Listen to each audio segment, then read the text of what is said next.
தேடி அங்க 2 பிச்சைக்காரங்க வந்திருக்காங்களா சார்?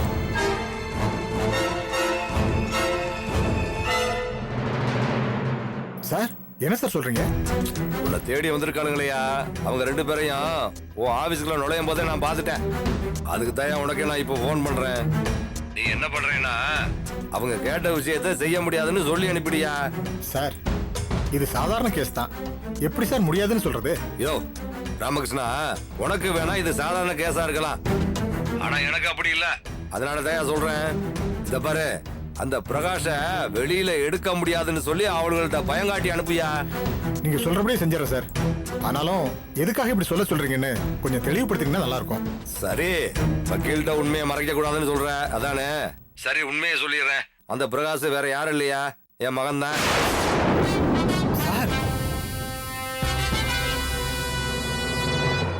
என்னையா அதிர்ச்சியா இருக்கா? பெத்த பையன் உள்ளேயே கடக்கட்டுன்னு சொல்ற அப்பனை இப்பதானே முதல்ல பாக்குறேன். சார் நீங்க அர்த்தம் இல்லாம எந்த விஷயத்த சொல்ல மாட்டீங்கன்னு எனக்கு நல்லா தெரியும். உங்களுக்கும் உங்க மகனுக்கும் பிரச்சனைனா அதுல உங்க மனசு நொந்த விஷயம் ஏதாவது இருக்கும்னு எனக்கு நல்லா தெரியும் சார். பரவாயில்லையே, வக்கீலுங்கிறதுனால நீ பாயிண்ட கரெக்டா புடிச்சிட்டியா. என் பையன் பிரகாஷ் இருக்கான்ல, அவனை எப்படியோ மயக்கி அந்த இட்லிக்காரே அவன் பொண்ணை கட்டி வச்சுட்டாயா. நானும் என் பையன்ட்ட வேண்டாம் வேண்டாம்னு என்னென்னமோ சொல்லி பார்த்தேன், கேட்கல. அதனால தான் இப்படி ஏதாவது ஒரு தண்டனையை கொடுத்தா அவன் திருந்தி என் கூட வருவானான்னு பாக்குறேன், வேற ஒண்ணும் இல்லையா. இப்ப புரியுது சார். இனிமேலாவது என் பையன் திருந்தி என்கிட்ட வந்து சேர்ந்துருவான்னு நினைக்கிறேன். வச்சிருக்குமாயா? ஓகே சார், வச்சிருங்க, நான் பாத்துக்கிறேன். Thank you sir.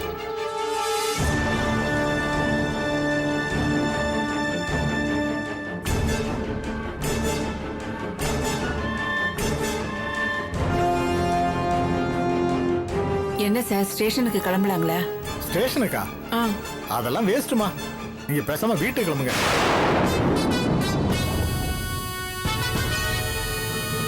இது சாதாரண கேஸ்னு பார்த்தா இதுல இருக்கிற பிரச்சனை எல்லாம் இப்பதான் தெரிய வருது.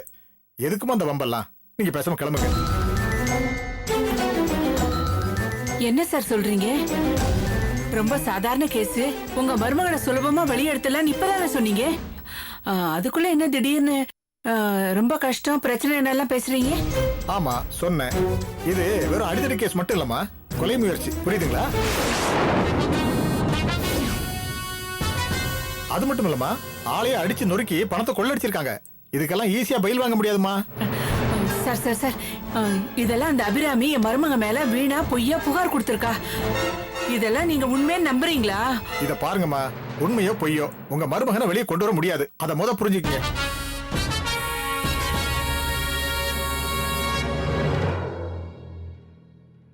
ஏன் சார் முடியாது? போன்ல உங்ககிட்ட யாராச்சும் ஏதாவது சொன்னாங்களா? அதனாலதான் இப்ப முடியாதுன்னு சொல்றீங்களா எங்ககிட்ட?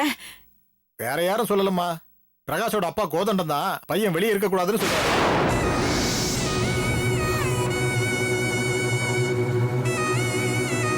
பெத்த அப்பனுக்கே பிடிக்காத பையனை எதுக்கு ஜாமீன்ல எடுக்கணும்? பேசாம கொஞ்ச நாள் இருந்துட்டு போட்டுப்பேன்.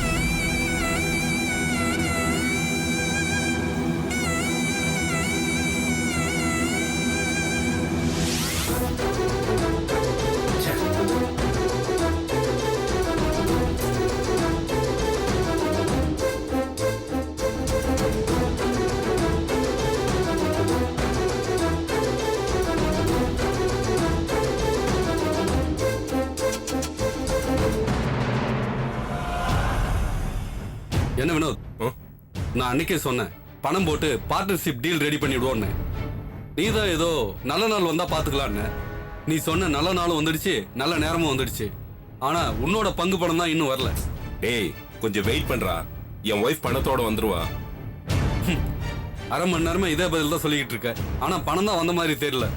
சரி போன் பண்றேன் இரு.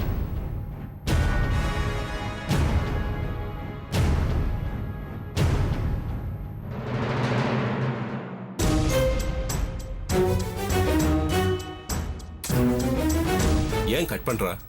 ஏய் வினோத், வீட்ல போய் பாருடா. உன் ஒய்ஃபுக்கு ஏதாவது ப்ராப்ளமா இருக்கும், அதனால வராம இருந்திருக்கலாம். போய் தான் பார்த்துட்டு வாயேன். இல்லடா, அப்படி ஏதாவது இருந்திருந்தா ஃபோன் பண்ணிருப்பா.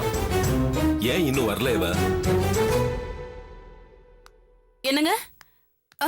வா அகிலா, உனக்காக தான் வெயிட் பண்றேன். 2 வாட்டி ஃபோன் பண்ண, கட் பண்ணிட்டேன். நான் எவ்வளவு டென்ஷன் ஆயிட்டேன் தெரியுமா? பேங்க்ல லேட் பண்ணிட்டாங்க. அதுவும் இல்லாம நீங்க ஃபோன் பண்ணப்போ நான் பக்கத்துல வந்துட்டேன். அதனால தான் கட் பண்ணேன். நான் சொன்ன அமௌண்ட் கரெக்டா கொண்டு வந்துட்டேன்ல? ஆ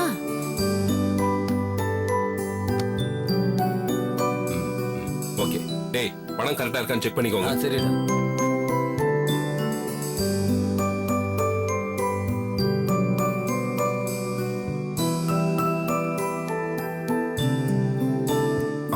அகிலா, நீ பணம் கொண்டு வந்த விஷயம் அத்தை மாமாக்கு தெரியாது இல்ல? தெரியாதுங்க.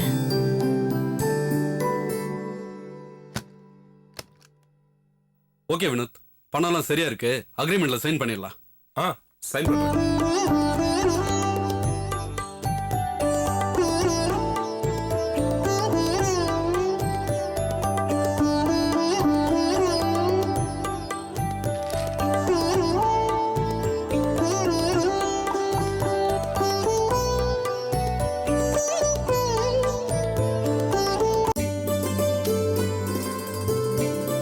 செக் பண்ணிக்கோங்கடா. ஓகேடா. சிஸ்டர், இந்த மகிழ்ச்சிய இன்னைக்கு மதிய விருந்தா ஹோட்டல்ல சிறப்பா கொண்டாடிடலாம்.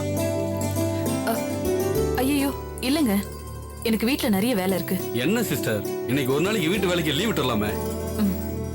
சாரிங்க, நாம கிளம்பலாமா? சரிடா, நான் வீட்டுல கொண்டு போய் டிராப் பண்ணிட்டு வந்துடுறேன். வா.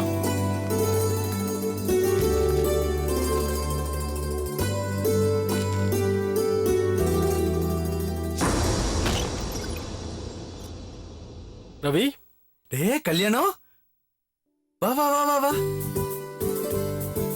வா. எப்படிடா இருக்க? நல்லா உட்காரு. இருக்க. நீ எப்படா இருக்க? நல்லா இருக்க, உட்காரு. டே கல்யாணம், நீ போட்ட பிச்சடா. வீடு வாசல் பங்களா நல்லா இருக்கேன். டேய், என்னடா இப்படி பேசுற? ஹெல்ப்டா இது. இதை போய் பிச்சைங்கிற? ஃப்ரெண்டுக்கு செய்ய வேண்டிய உதவி தான்டா நான் செஞ்சேன். போடா போ. இந்த காலத்துல மத்தவங்க செஞ்ச தப்ப தான் செஞ்சதா யாரா ஏத்துப்பா? ஆனா நீ, நான் ஃபாரின் போறதுக்காக நான் செஞ்சதா நீ பழி ஏத்துக்கிட்டியாடா. நான் சாகர வரைக்கும் இதை மறக்க முடியாதுடா.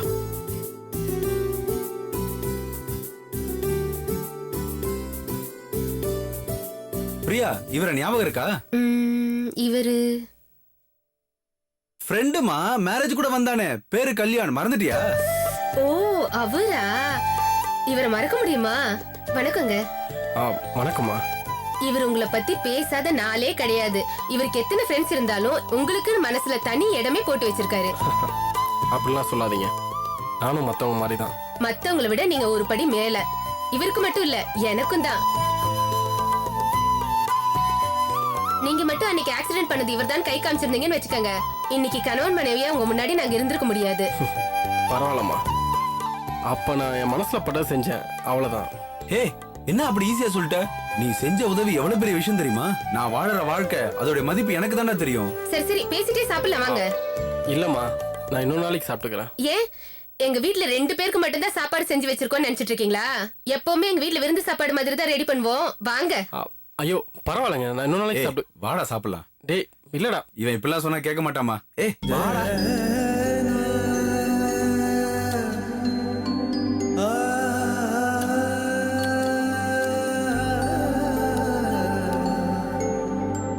என்னங்க, இதுல 10,000 பணம் இருக்கு, உங்க ஃப்ரெண்டு கிட்ட கொடுங்க.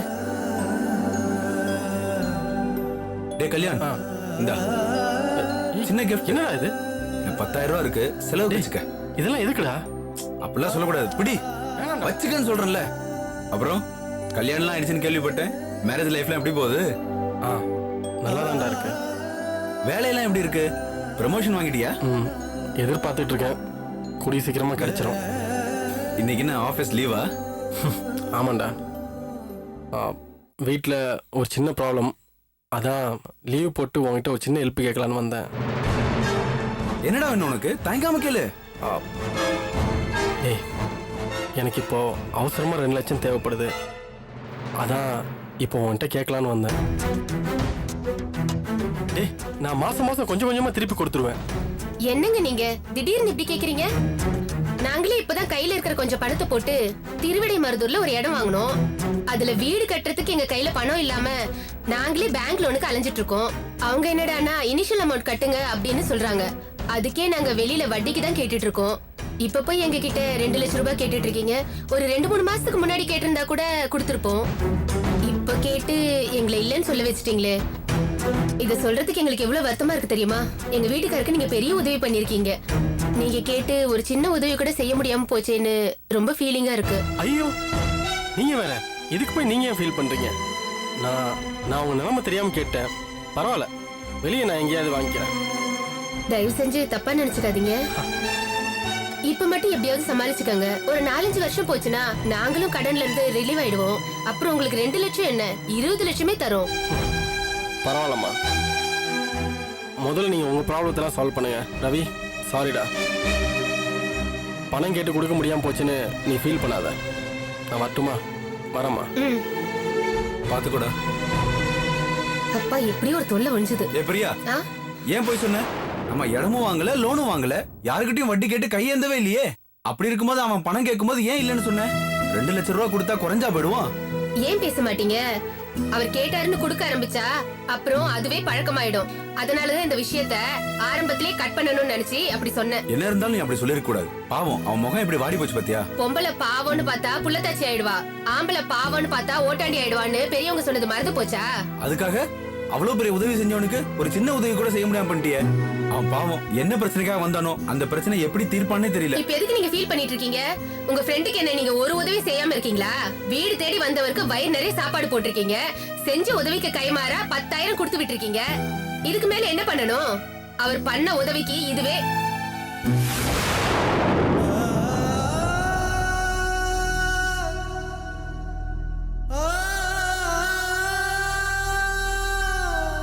டேய், செல்ல மறந்துட்டு போயிட்டேன். கல்யாணம் பிரியா பேசினது ஒன்றும் இல்லை.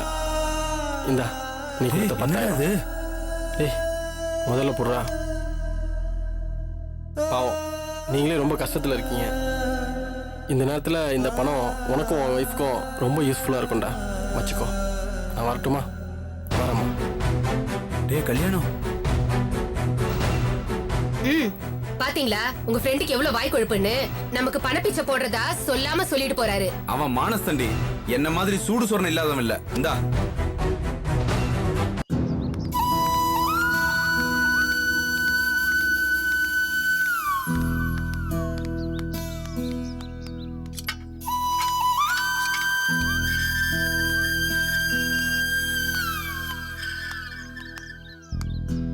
என்னக்கா இவ்வளவு தூரம் வந்துட்டு ஏன் தயங்கி நிக்கிற? இல்ல, எனக்கு என்னமோ பயமா இருக்குடி. அக்கா, பயந்தீனா உன் மருமகனை வெளியில கொண்டு வரவே முடியாது. வாக்கா, தைரியமா போய் பேசலாம். இல்ல மீனாட்சி, வாக்கா, அட வாக்கா.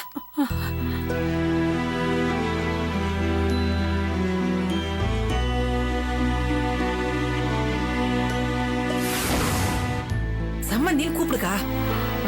இல்ல நீயே கூப்பிடு. அக்கா சொல்றேன்ல, கூப்பிடுக்கா.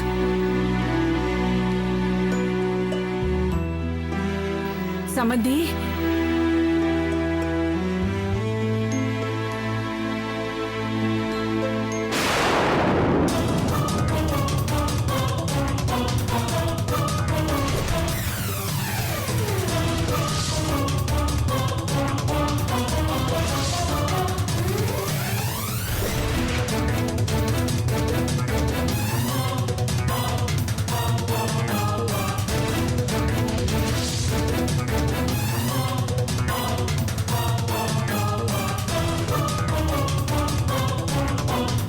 யாரை கேட்டு உள்ள வந்த?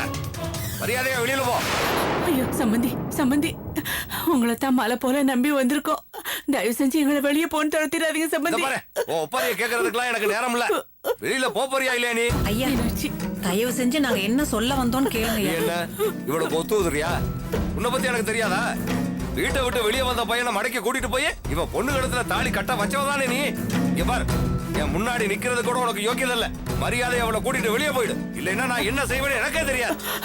சம்மந்தி சம்மந்தி எங்களை அடிங்க கொல்லுங்க. ஆனா ஸ்டேஷன்ல இருக்கிற உங்க மகனை விடுதலை பண்ண சொல்லிடுங்க சம்மந்தி. அது போதும். நான் எப்பவும் அவங்ககிட்ட விடுதலை பத்திரம் எழுதி வாங்கிட்டு தள்ள முடியாச்சே. பின்ன ஏன் இங்க வந்து நிக்கிறேன்? ஐயோ என்னதான் எழுதி கொடுத்தாலும் அப்பா மகங்கிற உறவு இல்லாம போயிடுமா சம்மந்தி? நீங்களே வந்து ஸ்டேஷன்ல என் பையன் மேல ஸ்ட்ராங்கா கேஸ் போடுன்னு சொன்னதுனால போலீஸ் ஸ்டேஷன்ல அவரை விடவே மாட்டேங்கிறாங்க சம்மந்தி. சரி யாராவது ஒரு வக்கீல வச்சு ஜாமீன் எடுக்கலான்னு போனா உங்களுக்கு பயந்துகிட்டு அந்த வக்கீல் கேஸையே எடுக்க மாட்டேங்கிறாரு சம்மந்தி.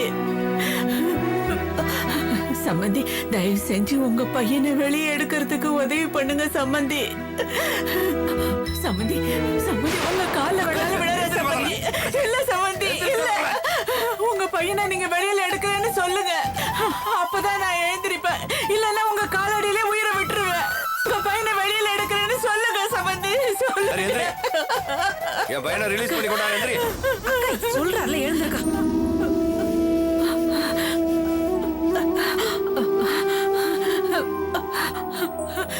ரொம்ப நன்றி சம்பந்தி, ரொம்ப நன்றி சம்பந்தி. என் பையனை ரிலீஸ் பண்ணி கொண்டு வந்துடுறேன். ஆனா ஒரு கண்டிஷன். சொல்லுங்க. அவன் நேரம் இங்க வந்துதான் வாழணும். சரி சம்பந்தி, அதனால என்ன? அங்க வீட்டோட மாப்பிளைய வாழறத விட இங்க என் பொண்ணு பெரிய நாயகியும் உங்க மகனும் இங்க வந்து வாழட்டு சம்பந்தி. என்னது பெரிய நாயகியா? அவன் எதுக்கு இங்க வரணும்? நான் என் பையன் மட்டும் தான் வரணும்னு சொன்னேன். ஸ்டேஷன்ல இருந்து வெளியே வந்த முதல் வேளையா உன் மக கழுத்துல அவன் கட்டின தாலியை அறுத்தறிஞ்சிட்டு என் பையனா தாங்க வா.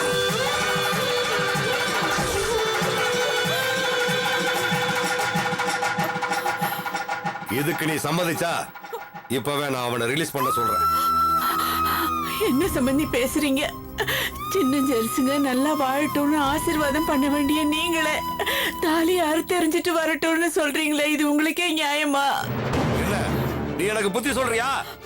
இப்படி எல்லாம் உன் வாய் பேசணும் தெரிஞ்சுதான் முதல்ல உன்னை வெளியில போட சொன்னேன். பெத்தவங்களை எல்லாம் தூக்கி எறிஞ்சிட்டு உன்னையும் உன் பொண்ணையும் நம்பி என் பையன் வெளியில வந்தான்ல, அதுக்காக அவன் நல்லா அணுகட்டும், நல்லா அனுபவிக்கட்டும். அப்பதான் அவனுக்கு புத்தி வரும். பெத்தவங்களுடைய அருமை அப்பதான் அவனுக்கு தெரிய வரும். ஐயா, பெரிய மனுஷனா இருந்துகிட்டு இப்படி பேசுறீங்களே. உங்க பையன் மேல அப்படி என்ன ஐயா கோவம் உங்களுக்கு? இஷ்டப்பட்டு கல்யாணம் பண்ணிக்கிட்டது அவ்வளவு பெரிய தப்பா?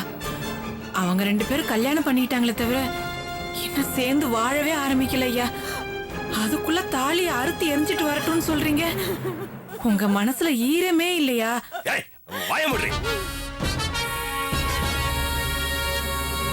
இதுக்கு மேல ஒரு வார்த்தை பேசுற மரியாதை கட்டுறோம். போக வெளியே.